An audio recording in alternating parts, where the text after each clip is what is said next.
Good morning, good afternoon, good evening, friends of Gomztalkz. Welcome to a new podcast, a new Thursday Gomztalkz, where we are recording in New York City. We have an impressive, incredible creative and entrepreneur, former investment banking analyst, and now the founder of Alfré, Brandon Snower. Brandon, thank you for receiving us at the Alfré shop today. How are you? Good. Thanks for coming by. I'm excited to chat and have you here in New York with me. Yes, it's an amazing city. We wanted to start reaching out. We wanted to come and thank you for opening us the doors.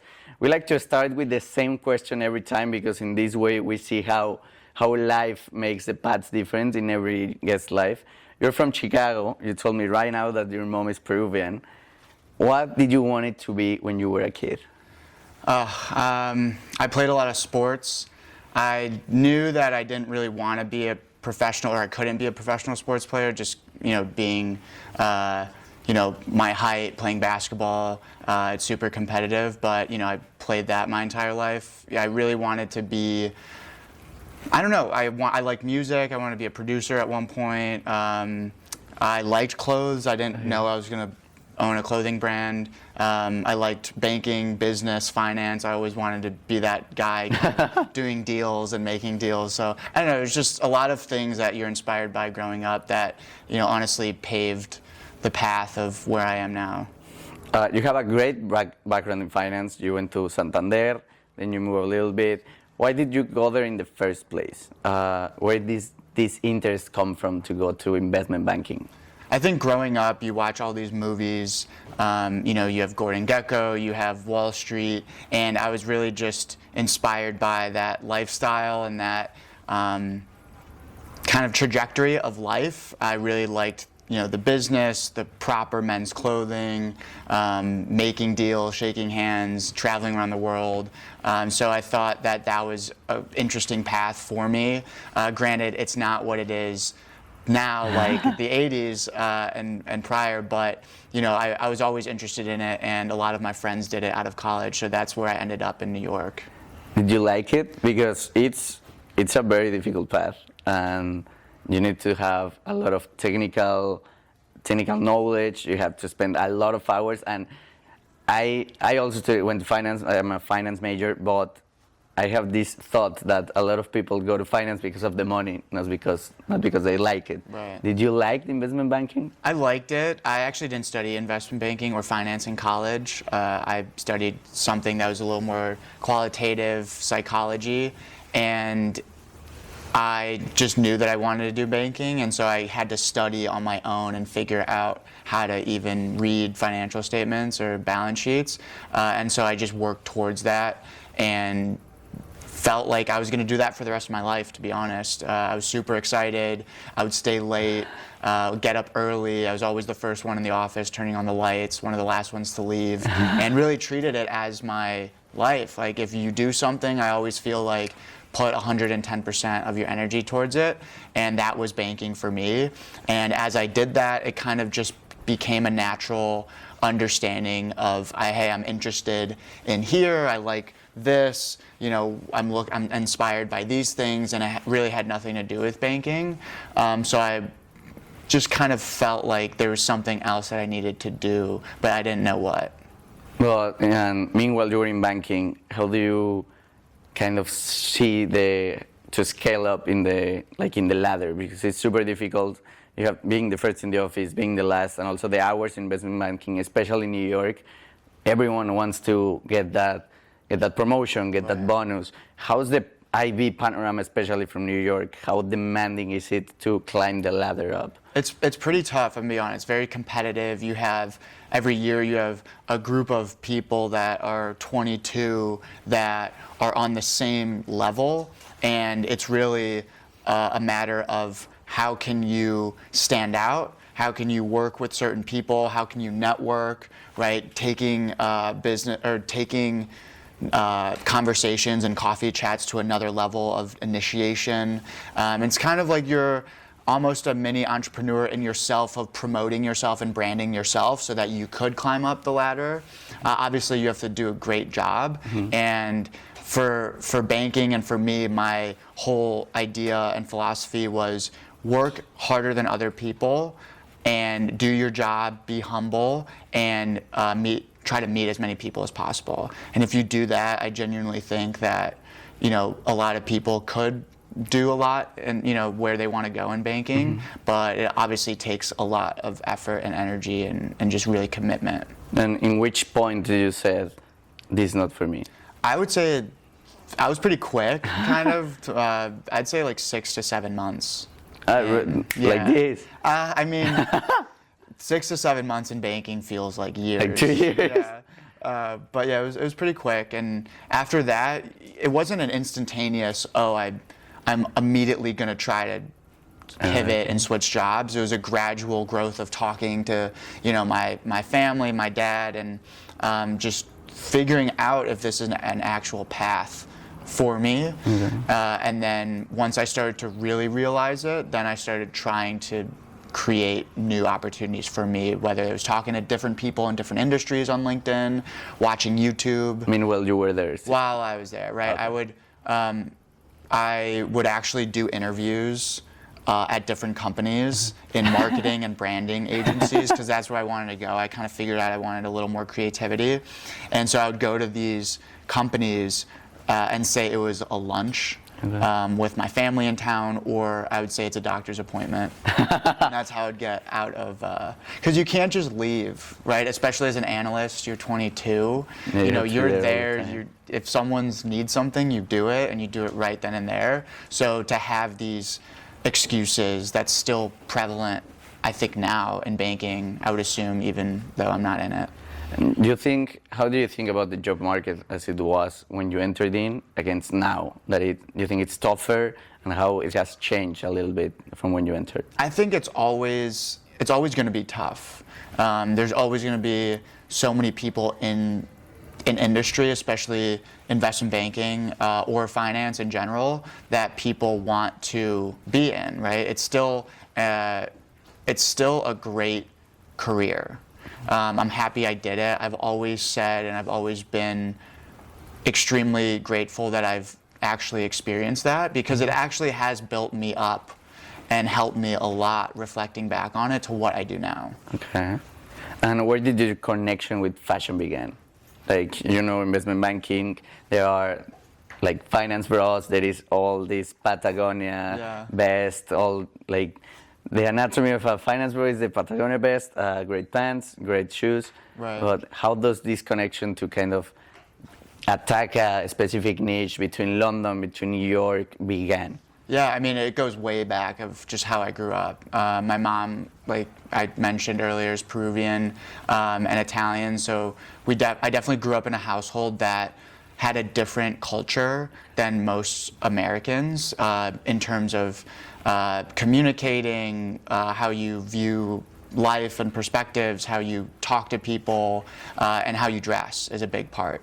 And so I kind of grew up with that understanding of how to mix and match things, what to wear at certain occasions. And then I was always kind of traveling around the world, or my parents always wanted me, or the family, to experience different cultures and learn different people because of the fact that we weren't 100% American. Okay. So that's kind of just the culture of South America, Europe, everywhere, is to like learn about different people and just learn about life. So it stemmed from that, and then I've always been super picky with my clothing. I grew up wearing button-downs, polos, and I like to look good, and that was it. And then it just created my own taste and style that I think really honed in, obviously, after banking. But every stage in life, you kind of have your new style, and you upgrade, and you learn things, and it's just an evolution of what I like. You always lived in Chicago? I've always lived in Chicago, and then I moved to New York right after I graduated. Okay. How do you see the change in like fashion between Chicago and New York being one of the spotlights of the fashion industry in all the world? I mean, New York is definitely on a different wavelength, I think, than Chicago. People in Chicago still dress up, but it's definitely a little less, a little more, it has a different expression where maybe there's not as much experimenting. Okay. It's a little more naive. Yeah, I wouldn't say naive. It's just, there's a different culture in Chicago. Just like California has a different aesthetic than Chicago, which is different than the South and Texas. Miami has a different style, and New York has a different style. And so, it's cool to see that in different places, there's different styles, and that kind of resonates with how we market and how we grow, is just facilitating these different aesthetics throughout the brand.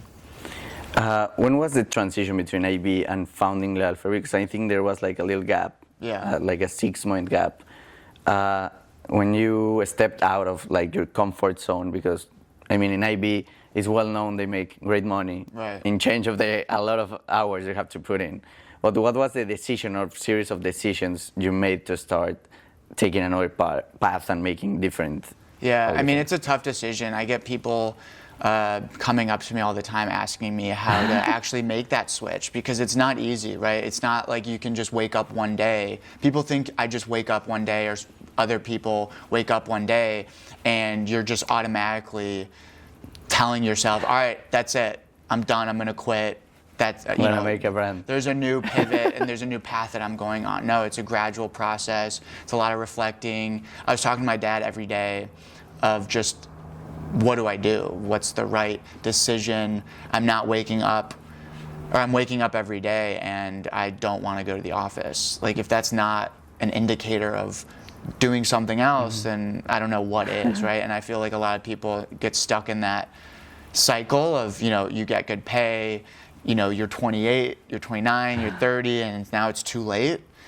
It's never too late, right? Like, you still have a whole 40 plus years of your life ahead of you, 50, 60, right? Depending on where you're at. So it was just waking up and not doing the things that I really wanted to do. Whatever that was. I didn't even know what I wanted, but I just knew it wasn't that. Okay. Yeah. And you just stepped it out. Yeah, just stepped out. I mean, as I was noticing my different interests, that's when I went on Google and YouTube and just figure out what the hell's out there, right? Like, what other jobs, what other industries are there? And then I, saw that there was something called branding, and I did a deep dive into that, understood kind of what they did, how they thought, what companies were out there that did branding, and I would just apply to these jobs on LinkedIn, and that's it. And from after 6 months of being in banking until the last 6 months I was there, it took me 6 months to interview and find jobs and try to convince them that, hey, I could possibly think of creative stuff even though I'm doing numbers all day, which no one believed. What did they say? Well, I mean, I would create presentations and do all these strategies that I thought were right. And they always hired people with more experience. So granted, it was a blessing in disguise, just because if I got a job in branding, I wouldn't have been able to pursue this and actually execute on what this is. And when you find kind of what you wanted to do in Alfré, how is it like to create a brand from scratch? When you have like just an idea, you have no funding, just a computer. What's the first step you have to make, like to take action? Yeah, it's the hardest thing I've ever done. And it's also one of the easiest because you're genuinely enjoying it. And I was waking up every single day with this entire buzz and energy that I need to fully commit this into something that I have no idea about. And so my first part of that process, not kidding, I went on Google and I typed in, how do you start a clothing brand? And seriously, I didn't know a single thing. It was, you go to college, you work in investment banking, and now you're starting a clothing brand. That has zero application to anything of that. And so it was YouTube, it was Google. I didn't know anyone in the industry. My parents don't come from fashion. And it was just me on my own trying to figure out, what website do I use? How do I form an LLC? or C Corp, That's right? horrible. How do I pay taxes? Yeah, like how do you like draw a logo? How do you make a logo? What's the name of the company? What are your values? What's the design? What's the color palette? What are the fonts? What is the website going to look like after you figure out what website platform you're actually using? And every single day I was just from like 6 a.m. when I woke up to midnight when I went to bed, it was constantly learning, figuring out, making mistakes, talking to my dad of like how not to make this mistake again. I had bad factories in India that I went to and took an entire year of that process of making mistakes, and then you move to a different country and you go door to door, and it's a whole thing, right? But essentially the first part was just making sure that all the fundamentals are right. What does a clothing brand entail? All right, well, there's a website, there's clothing, there's factories, there's customer service, and there's like a logo. And then you just start from there, and then as you research these things, you find another kind of outlets and just holes that you can just stem from of, oh, you read this article, now this connects to that, now this connects to that, and it's a whole spider web of stuff you have to know. Okay. What was the first thing you created for the Alfré? This one? Yeah, it was actually the logo. For me, I'm a very visual person, so it's the design of the clothing and the logo. Okay. And then that kind of sets the precedent of what this brand means. Because right now it's just me, right? Or it was just me at the company. And for me, I had to like really embrace what the visual representation of the brand was. And so it was, how do the products look? What does the website look like? And what's the logo look like? Okay. And that's it. And then from there, you kind of develop this understanding of like who you are as a brand, for me at least.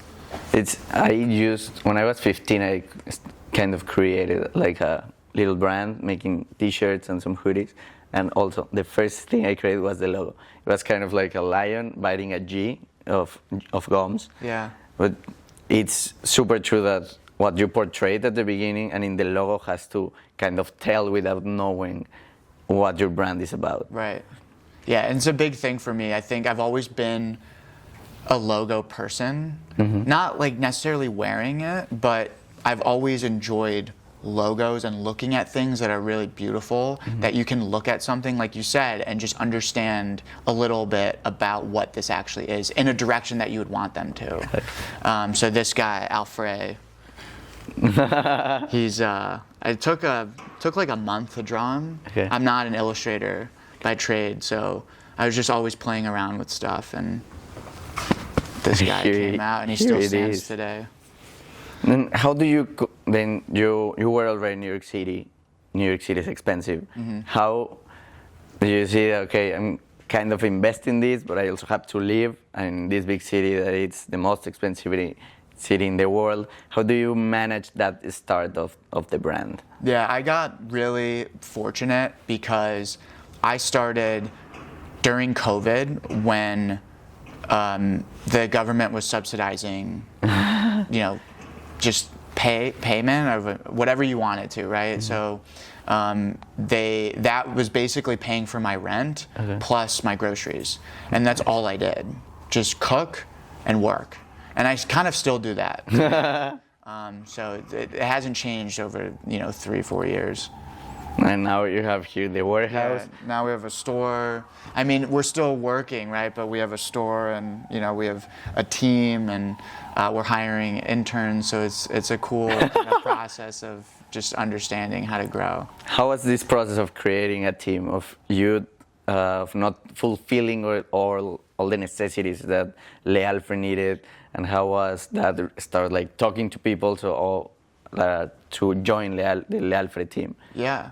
I mean, for me, I expended what I could just solo. So it was, it got to a point where, I was trying to design new products, send emails out, respond to customer service, pack orders for 4 or 5 hours, have like this entire, like literally the entire process was just draining my energy because I couldn't do everything to the quality that I wanted to. And then that's when I felt like I needed help, and that was the turning point of the growth. So my first hire was head of operations. He was 19 years old at the time, just packing orders. And then it got to a point where he was learning quickly, and now he's, 8 months, 10 months later, he's our head of operations. And then, for content, that's super important. So we hired photographer, videographer for content to really help out with just visually like executing on all of these things that we need, and it's just us three. And everyone, it's funny because everyone thinks we're a massive company, and then they come to our store and we're like, yeah, like this is us, and they're like, oh, we could have sworn there's a huge operation behind it. I was talking yesterday to also an ex-investment banking manager. Also, she started in JP Morgan, then she went to Bitstamp in crypto. But we were talking in the Dumbo house of how amazing the teams are getting smaller, because the guy we interviewed yesterday, the Bubble app, they are valuing 12 million, and they expect in December to process 10 million. And it's a team of 8 guys, just with an app.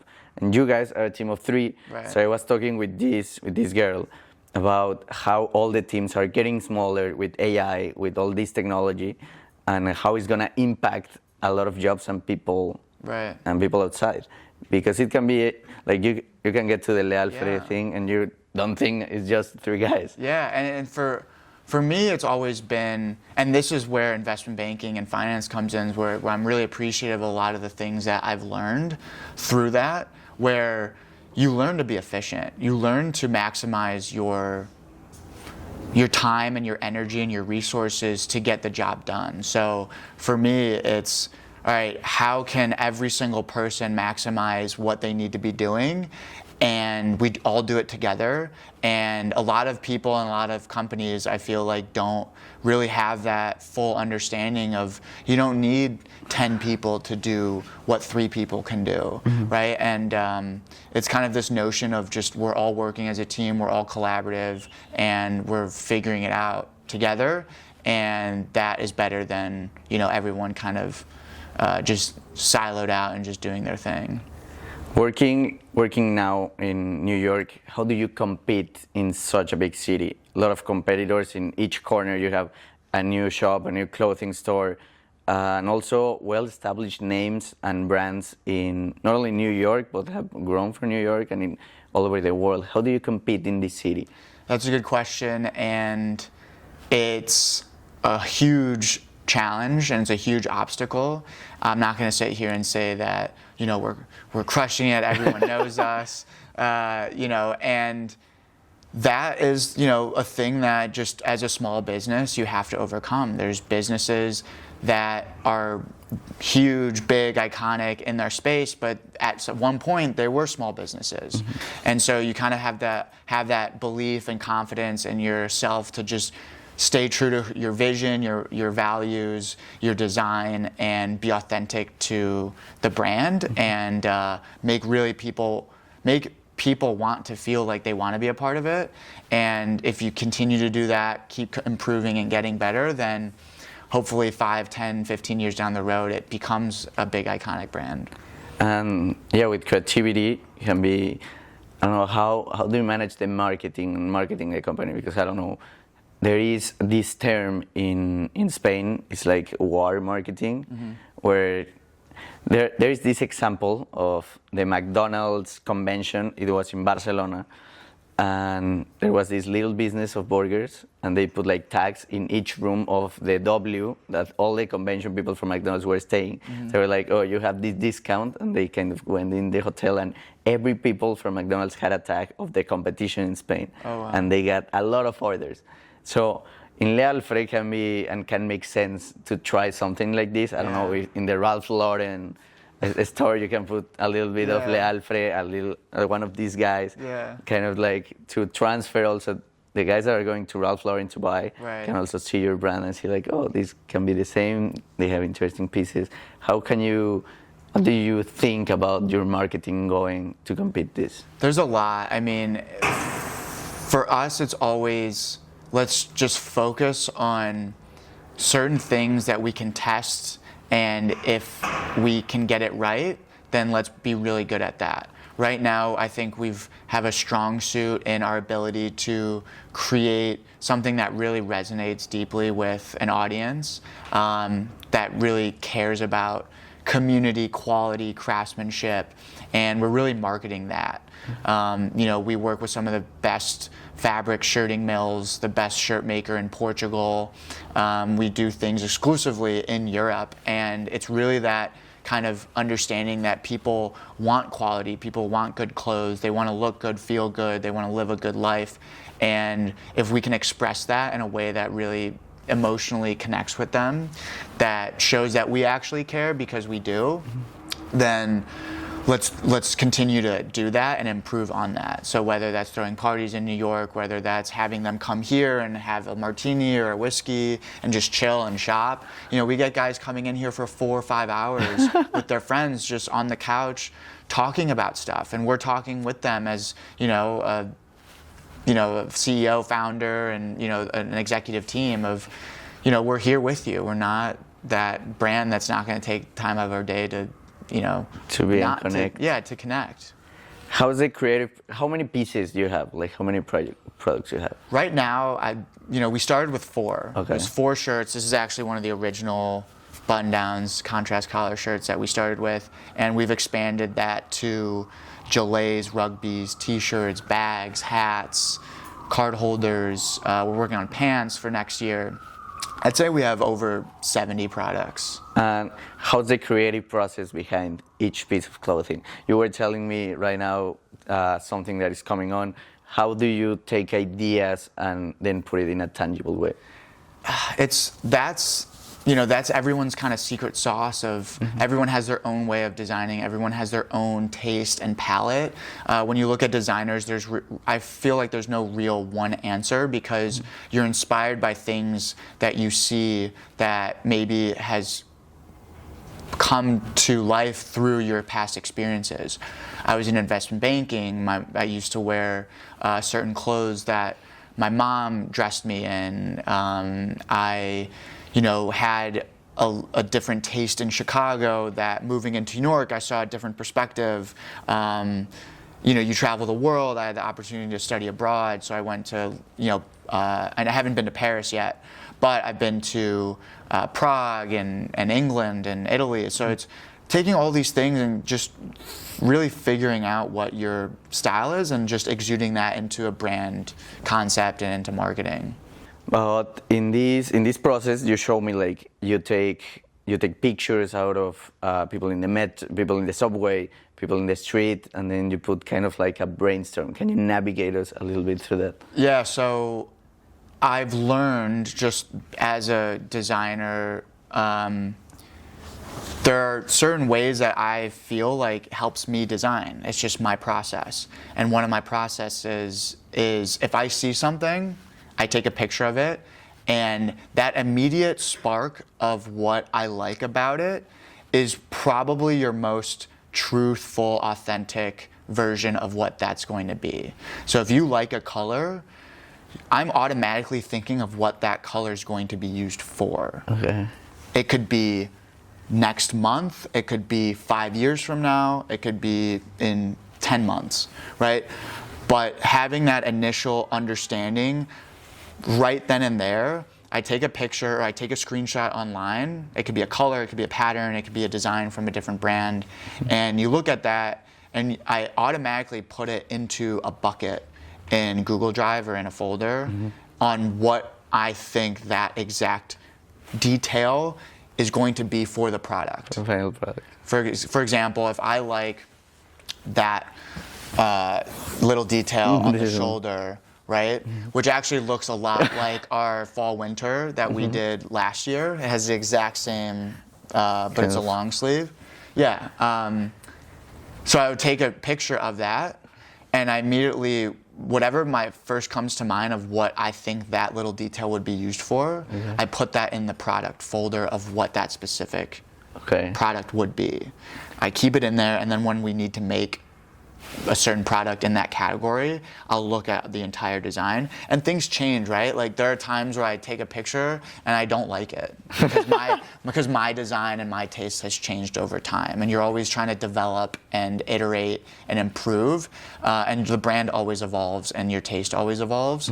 But to have like an actual archive of things that I like helps to create other things from it. Is there something like a collection you've thrown out and now you see and it's like, why did I do Oh it? yeah, but we didn't actually go through with it. Okay. There hasn't been anything that I've created that I genuinely don't like. Okay.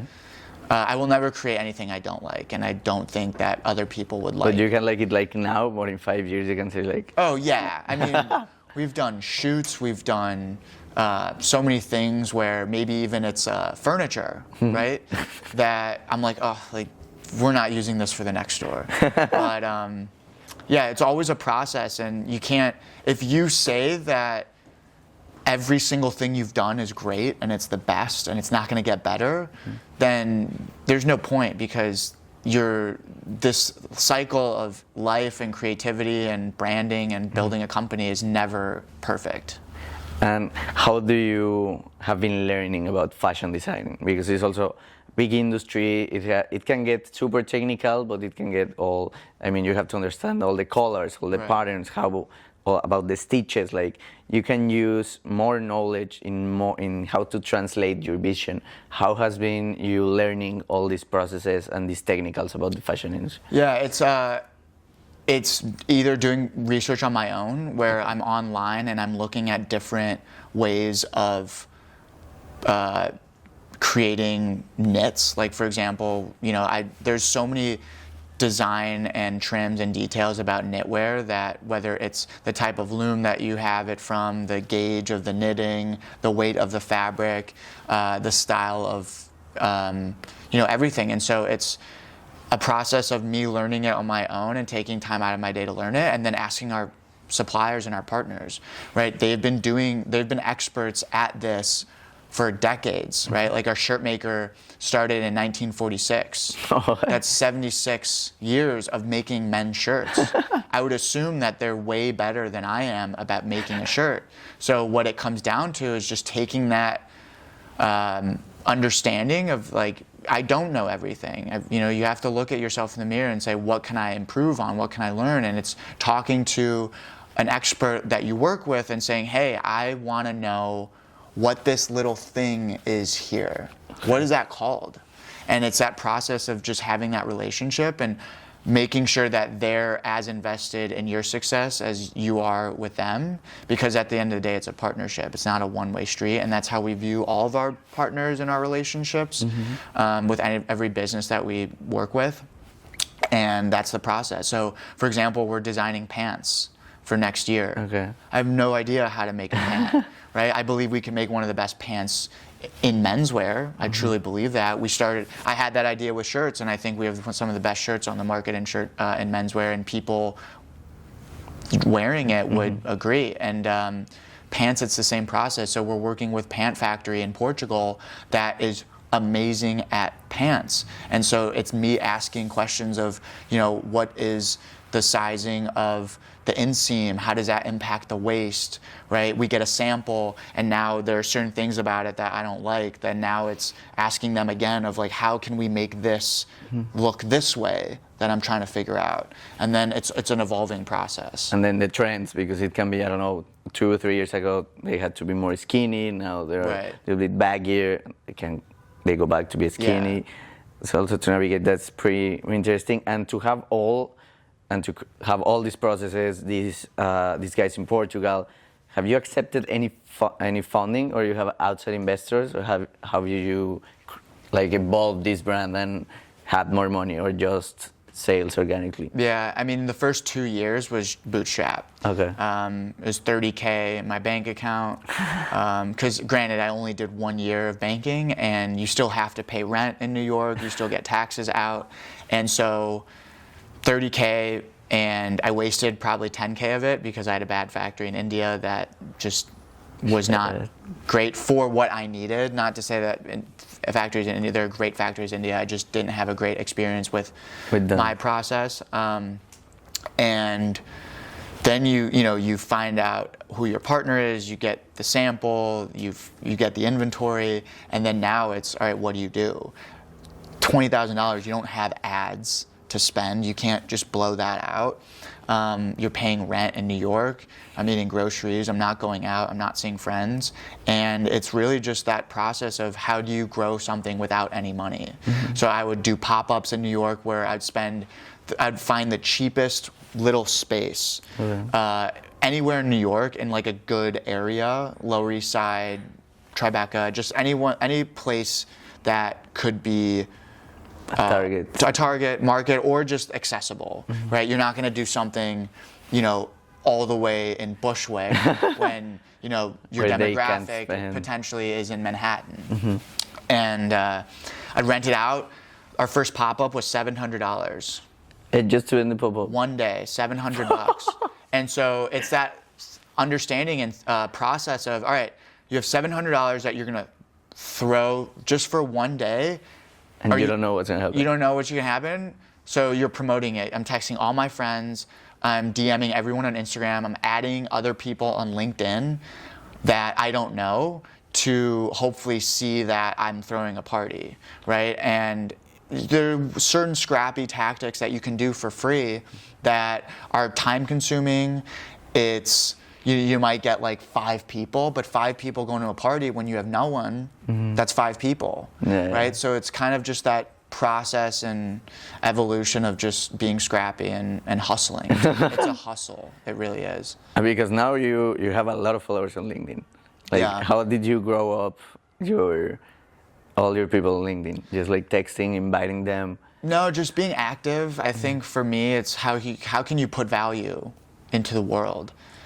We're putting value into our quality and our craftsmanship, our design, how it makes you feel when you wear it, the community that you're a part of, when you're here in the store, you're at our parties. Same thing on LinkedIn, same thing on social media. I'm telling a story, I'm showing people how to build in public and how to think the way I thought of just, you don't have money, you don't have experience, you don't have connections.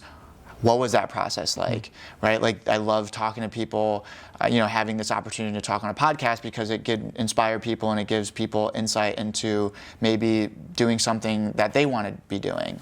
And if they don't have the resources or the connections or maybe the confidence to do it. Same thing on LinkedIn of just me putting myself out there. And if people like it, follow. Beautiful, right? Well, no, I'm not. That's the other thing. Like, there's a fine line between like salesy and like salesy. I'm not like a salesy person. Okay. I say my stuff.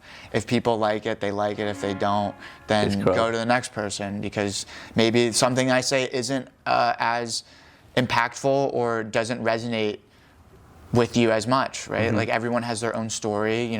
Someone who has maybe like $1 million in their bank account is looking at my LinkedIn and saying, well, that's not where I am at right now. So it's just finding your people, I guess. Are you a perfectionist? Depend. Like, I'm very picky. Okay. I think you have to be very picky. There's certain things that you can be perfectionist on, and certain things that you have to test, improve, and iterate. Because if you have a perfectionist mindset, then, like I said, like, you're never going to improve. So I think I'm a perfectionist in the sense of that I always have to get better, right? There are things with our clothing that maybe could always improve. Maybe the button could be better. Maybe this little stitching here could be better. And that way I am a perfectionist. Of like, the product always has to be best. The experience that people get have to be perfect. How the store is laid out and their experience and feeling when they come to the store have to be perfect. But it's perfection in our realm of what we can do, right? We don't have tens of millions of dollars to have like the coolest spot where, I can spend $5,000 on a couch that I would want, right?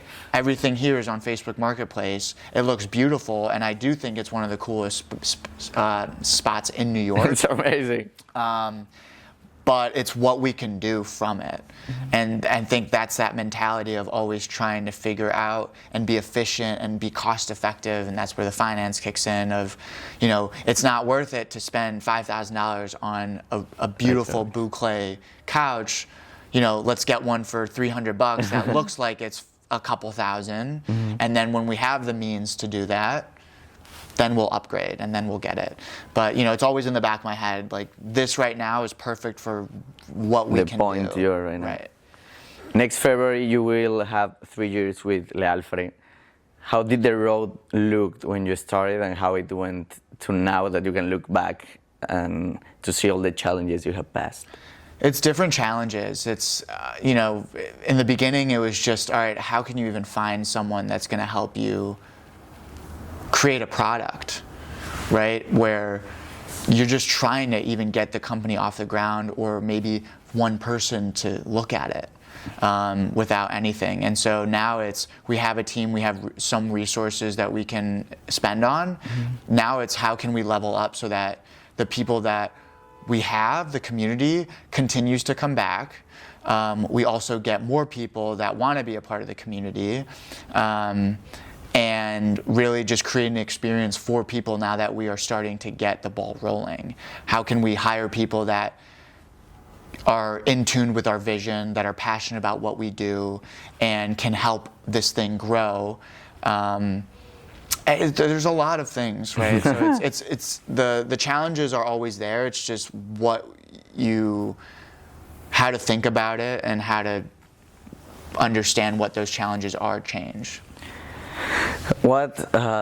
Going from this, what has it cost you to fulfill this dream? What have you left behind to become who you are today, and what you are creating today? That's a really good question. That's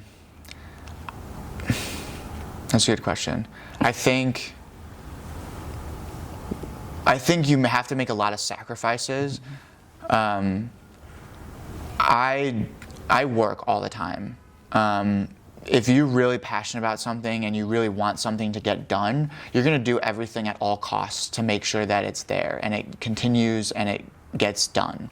And for the last 3 years, 4 years, I've really learned a lot about myself, of just being someone that just like understands what I need to be doing as maybe a leader, as a marketer, as a designer, as an entrepreneur, as a teammate,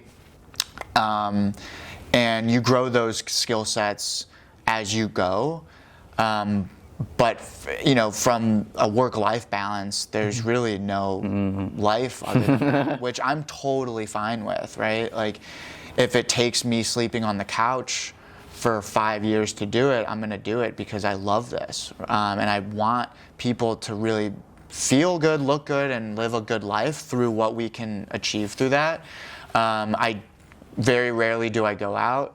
It's hard to get in touch with me maybe because there's so many things that I need to be doing that maybe I can't focus my energy on maybe meeting up and having a drink.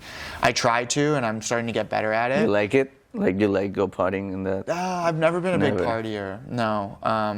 I've always kind of just had focus on what I need to do. I've always been who I am. I've never conformed to, if 1 million people are going to this party, I don't have to go. Frankly, if I don't want to go, if I'm tired, if I want to wake up and go to the gym the next day, I'm going to do that and get a clear head. So, that kind of transpires to, the company of, if I see a design and I like it, we'll do it. And in terms of, for example, your family, being away from them, it has been worth it, like to leave them a little bit like behind, and you coming for your dream in New York? I think everyone has their own understanding of life and what they need to do to get that, and different focuses from that. And so for me, I call my dad every single day, maybe 2 times a day. And there are certain relationships that you have with certain people in your family that might not, be as prevalent just because you can't go to Chicago every second. You know, I go for Thanksgiving, I go for Christmas, and you know, when I'm there, I'm present, I'm, you know, talking with them, I'm enjoying my time with them.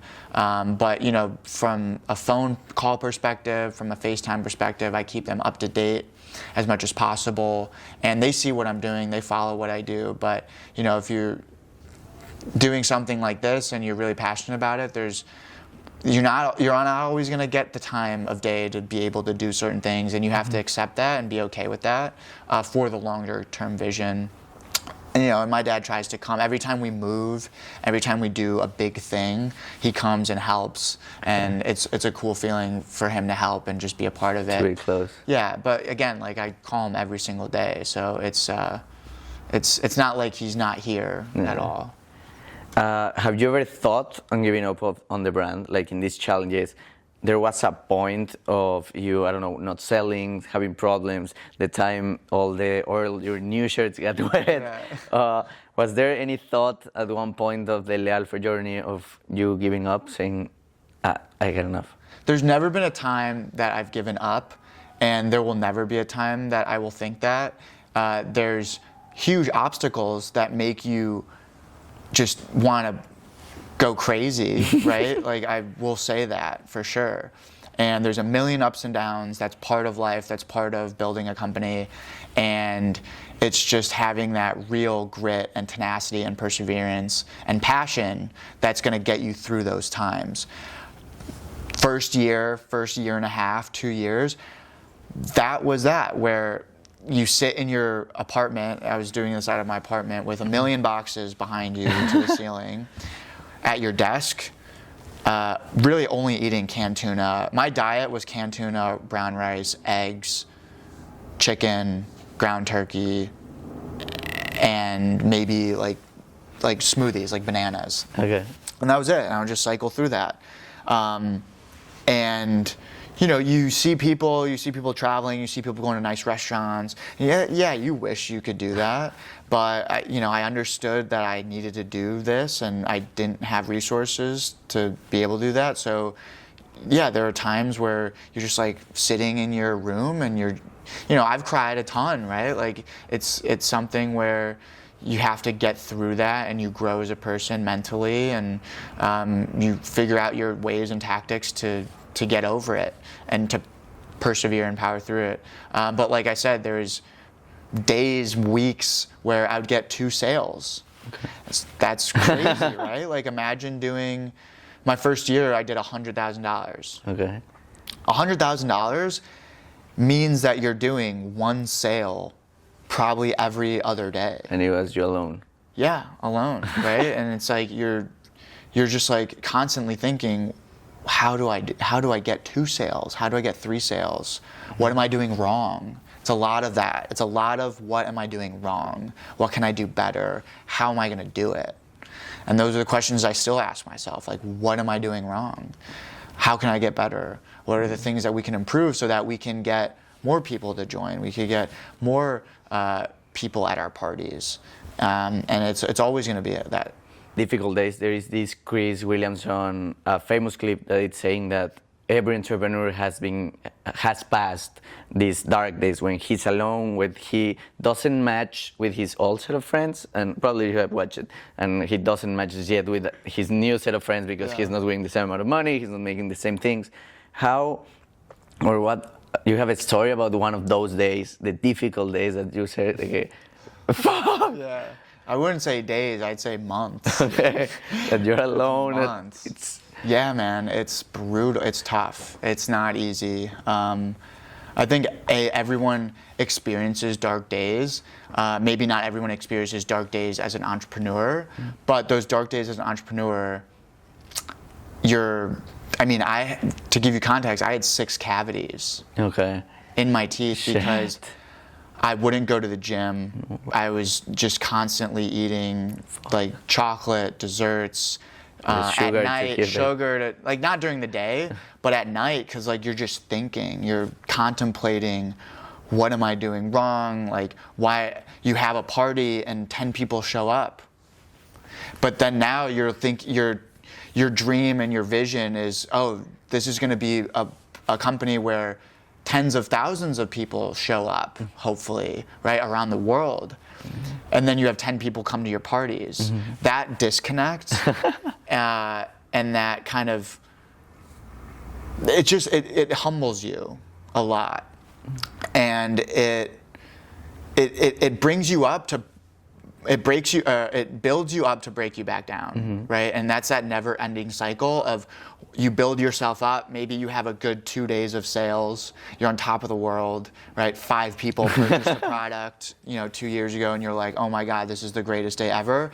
And then the next day, you have a party or you have a pop-up that 5 people, 10 people show up to. And then now you're at the bottom.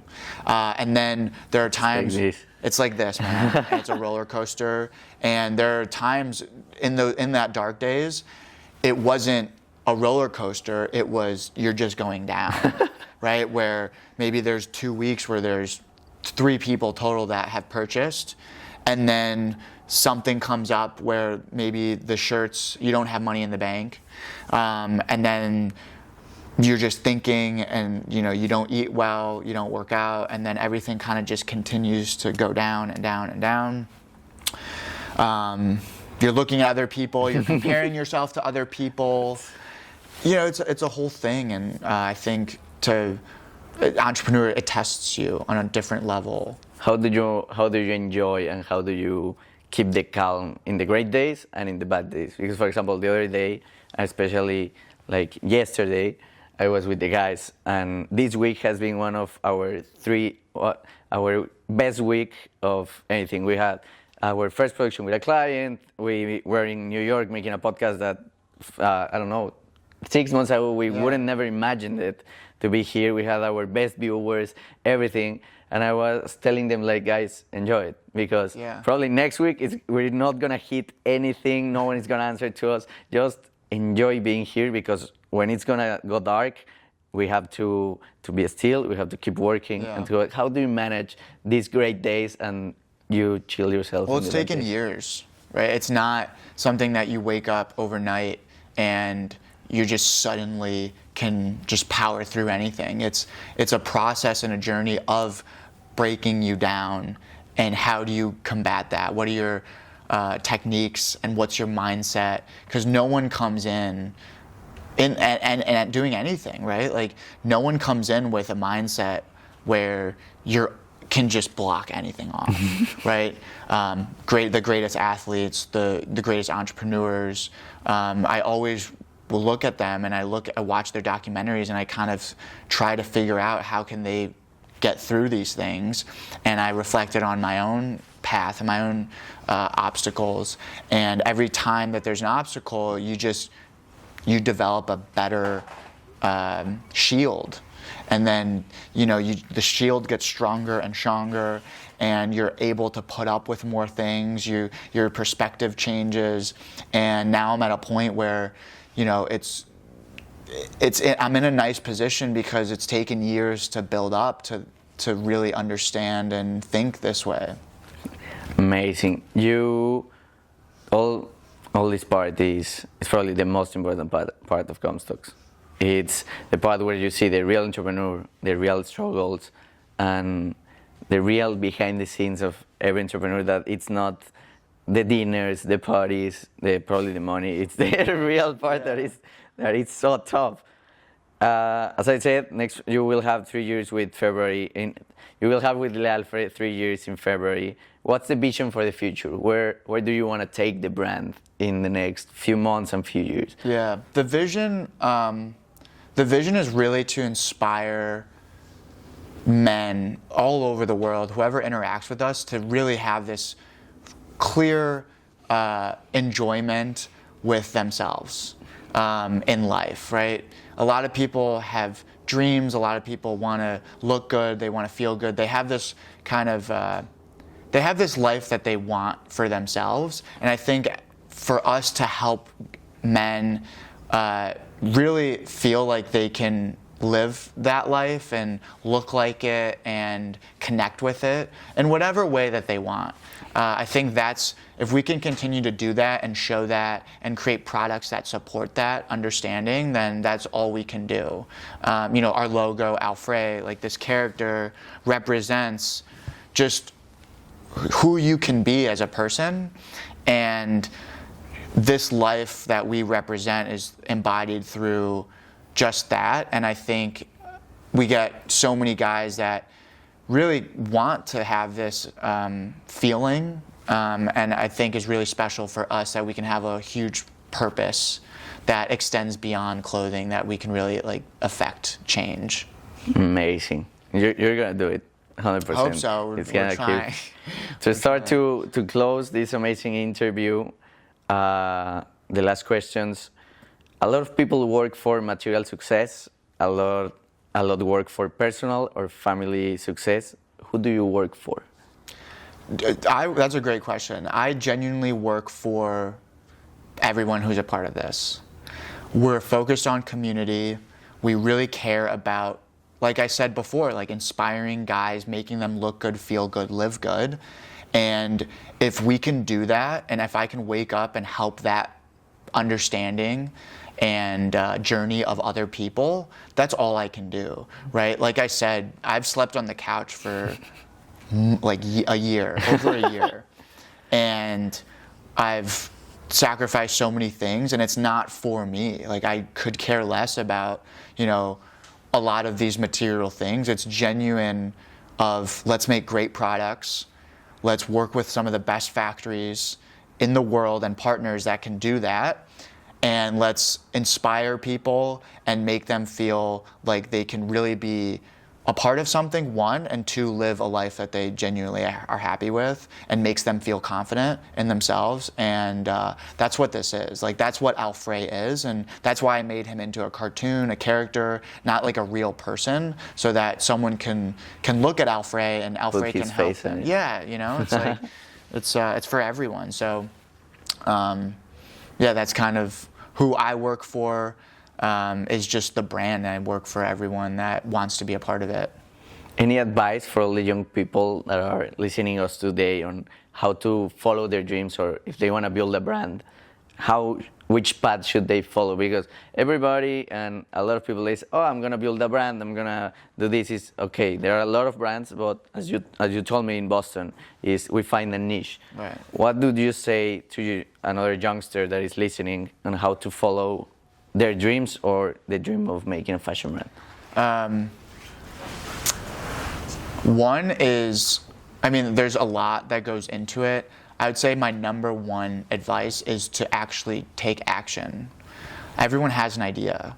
And I think I listen to a lot of other entrepreneurs that feel the same way of an idea is only an idea until it actually gets done, right? And so to you actually doing it, taking a step in that direction of breaking down this wall, that whatever wall that you have that's stopping you from doing it, it could be mental, it could be physical, emotional, and really just trying to pursue that. And it doesn't have to be overnight. It could be a process and a journey of, all right, if you want to do 50 push-ups in a row, this is how simple it is, right? If you want to do 50 push-ups in a row, start out with one, and then just stop. The next day, I guarantee you can maybe do 1.5. Mm-hmm. Then you can do 2, then you could do 3, right? A newborn doesn't walk right away. It doesn't run right away. You don't catch a football right away, right? You learn how to do that. And so to learn, you actually have to do.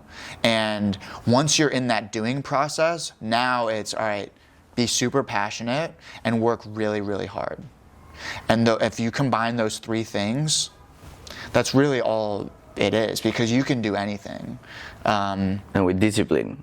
Because the motivation is just a spark, but yeah, you don't have the discipline. Discipline is huge, right? That, for me, that comes under like the working hard of, there's a lot of umbrellas, and then there are things that go, there's like a million things that go below it.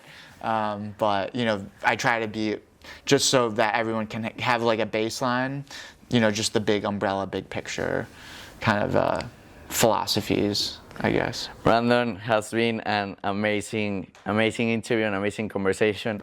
We're gonna pass to the envelope. Okay. I'm gonna explain real quick to the camera. Again, the envelope is this section we make every chapter, every episode, where the past guest leaves a question for our next guest. Both of them don't know each other. Well, sometimes they do, but they don't know they left a question for the other one. And you're gonna read it, you're gonna answer Very it, cool. and then you're gonna have the power to make another question All right, for the let's next do one. it. This time is... So this is another entrepreneur that asked the question? Yeah. Okay, cool. This is episode 39. Santiago Pozuelo gives the question to Brandon Snower from Le Alfré. Is it in Spanish? I could read Spanish. Don't worry. Perfect. Show us your... This is, all right, so, ¿qué es lo más cool que quieres lograr en esta vida? So what is the coolest thing you want to make? You want to share in your life? Yes. Okay. You want to make in your life. You want to make in your life? In your life in general. It can be something in Le Alfré. Yeah, I mean, honestly, it's everything to do with Le Alfré. It's hopefully building a brand that people can really connect to and really make people feel special about all over the world. I think this is a great opportunity just to really build something special and unique, and I think it can change a lot of people's lives, and to do that on a global scale, it would mean like so much. How does it feel when someone, I don't know, in Instagram puts like, oh, I love the shirt, this is amazing.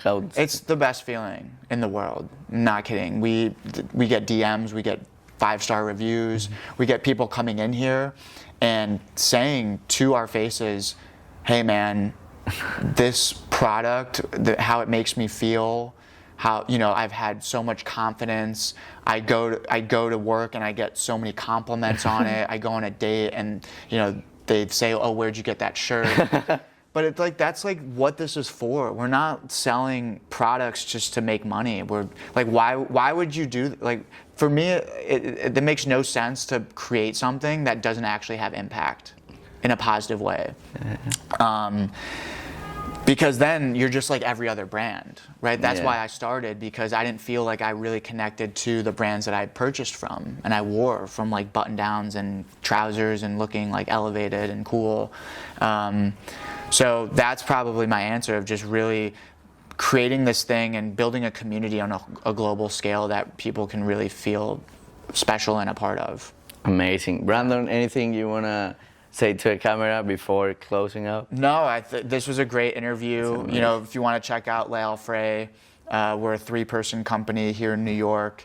We'd love to have you stop by or just see our products on our website. If you have any questions, you can DM us or email us. Like, we're literally behind that DM, so I'm DMing you, and so don't feel pressured or scared to do that. So, amazing, brother. A pleasure. Thank you for all the sincerity. Thank you for your time.